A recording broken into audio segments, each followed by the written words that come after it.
Hello my dear friends, this movie may look crazy to many people, because how can I compare the already 5 years old smartphone to current leader in mobile photography? Yes, that's how I can. Is Huawei P30 Pro able to compete with Vivo X100 Ultra? We have to remember that these days this Huawei we can buy for the ridiculous money.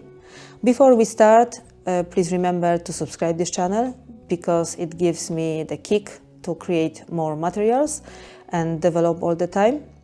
To keep this review short, the camera specifications are on the board. Photos from both smartphones in good lighting conditions can be liked.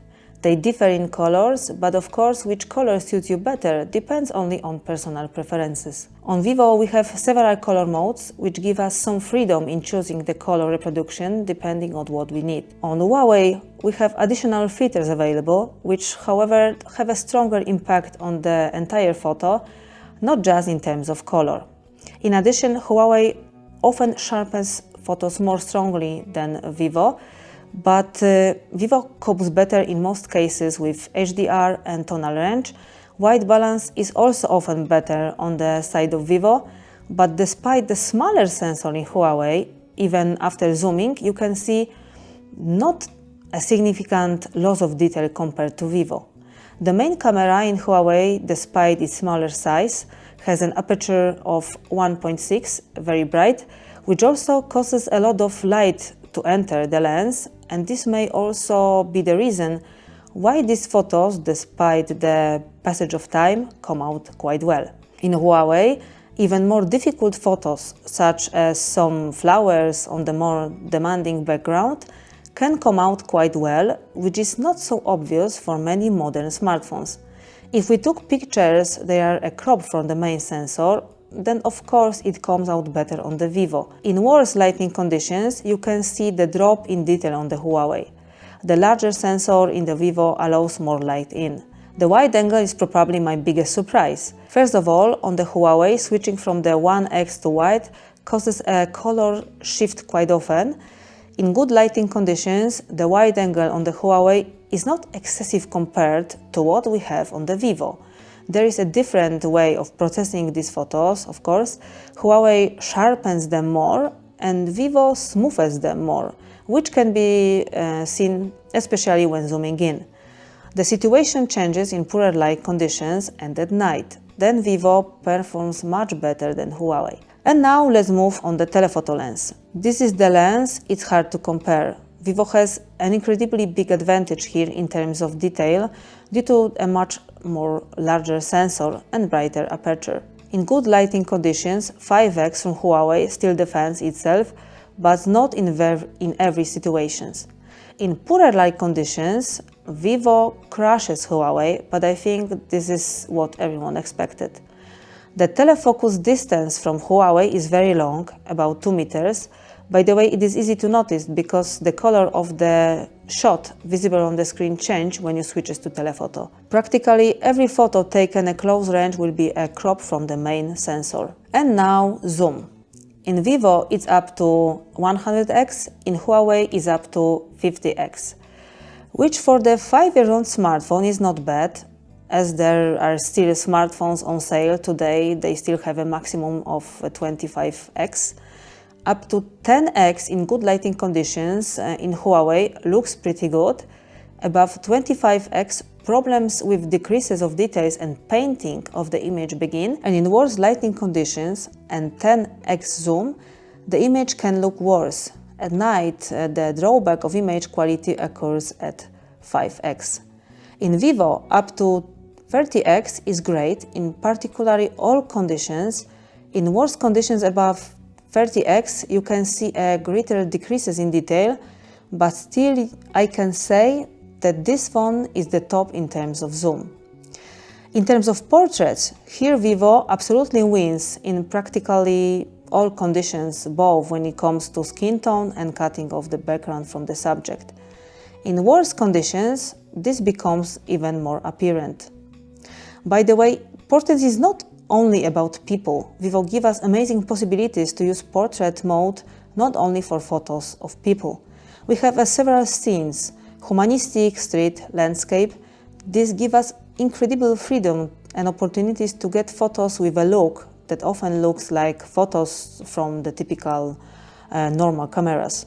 As for the front camera, here Vivo wins as well. The colors are more saturated, they don't seem as pale as on Huawei, and Huawei can burn through photos in some situations. I will say honestly that I no longer remembered how good macro photos for those days took Huawei P30 Pro. Even now, I think that these macro photos defend themselves. Of course, on the Vivo, we have the ability to take macro from a telephoto lens, so we can get much closer to the subject than in the case of Huawei. Photos from the Vivo will show us more detail at a closer zoom.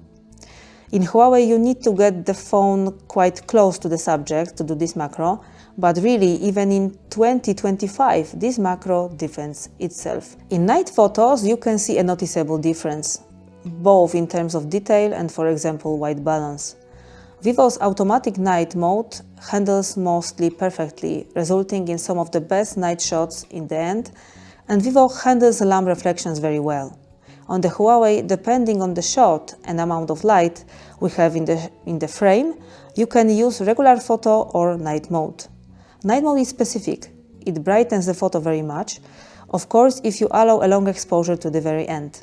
We have the option to shorten the exposure, but we will not always hit the right level to get the good shot, because it involves simply having to stop the exposure in advance by pressing the shutter button.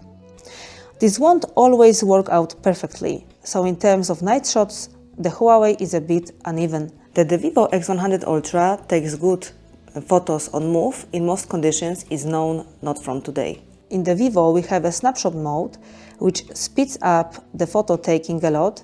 In the Huawei, we don't have a dedicated action mode, and yet this photo surprised me. In good lighting conditions, 1x as well as telephoto performs quite well on Huawei. On the Vivo, it is awesome. Hard to take a blurry photo. In lower light conditions, the Vivo copes much better than the Huawei, while on the 1x, on the Huawei, these photos are still able to defend themselves. On the telephoto lens, most of them are already more strongly moved, some blurry. I honestly expected worse results on a 5-year-old smartphone. In artificial light conditions on the Huawei, both on 1x and on tele, most photos are already blurry, but Vivo copes much better here.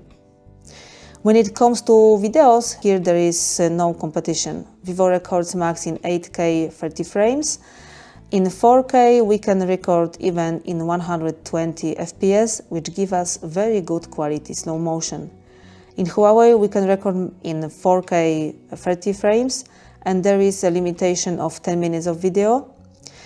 And we cannot switch between lenses. We have a slider whose effect of use irritates effectively when zooming in and out. When it comes to video, is already a huge difference. Vivo is practically the level of iPhone 16 Pro Max, and in poorer conditions it performs even better. In the case of Huawei, unfortunately, you can see this 5-year-old difference.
This video surprised me in many ways. Of course, we can expect that Huawei P30 Pro beat Vivo X100 Ultra, but that wasn't purpose on this movie. It seemed to me that 5 years old is eternity in mobile photography, and the quality progress should be huge.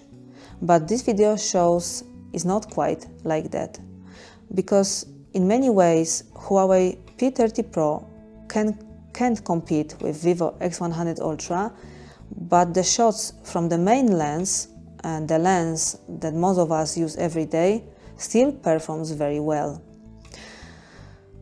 I really enjoyed this experiment.